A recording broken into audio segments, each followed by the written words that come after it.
বড় বড় কথা বলে, আজ ইসলামী আন্দোলনের নিয়ে বিভিন্ন বক্তব্য দিতেছে। তাই বলতেছি, জনগণ আপনাদেরকে চিনে গেছে। আপনারা 14তে নির্বাচন করেছেন, 18তে নির্বাচন করেছেন, একমাত্র মিথ্যার কথা আপনারাই বলেন। এই জাতি আপনাদেরকে চিনে গেছে। শুধু শুধু ইসলামী আন্দোলনের উপরে দোষ চাপাই দিবেন না। ইসলামী আন্দোলন বাংলাদেশ আছে, থাকবে।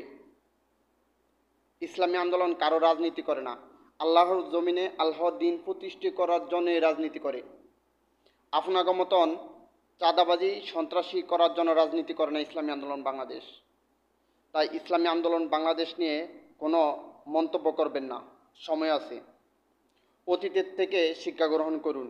তা না হলে 16 বছর যে জায়গায় ছিলেন, এই জাতি আবার সেই জায়গায় পাঠিয়ে আপনাদেরকে। আপনাদের ব্যবহার, আচার আচরণ সব কিছু এখন জাতি জানে। আপনারা এখনও গদিতে যাননি, জনগণ আপনাদের পতন চায়। তাই ইসলামী আন্দোলন নিয়ে এবং শাহেকে চরমনাইকে নিয়ে এবং আমিরুল মুজাহিদিনকে নিয়ে কোনো মন্তব্য করবেন না এবং কোনো বক্তব্য দিবেন না, সময় আছে। যেই জাতি এক দলকে ফাটিয়ে দিয়েছে, সেই জাতি আবার আপনাদেরকে ফাটিয়েবে।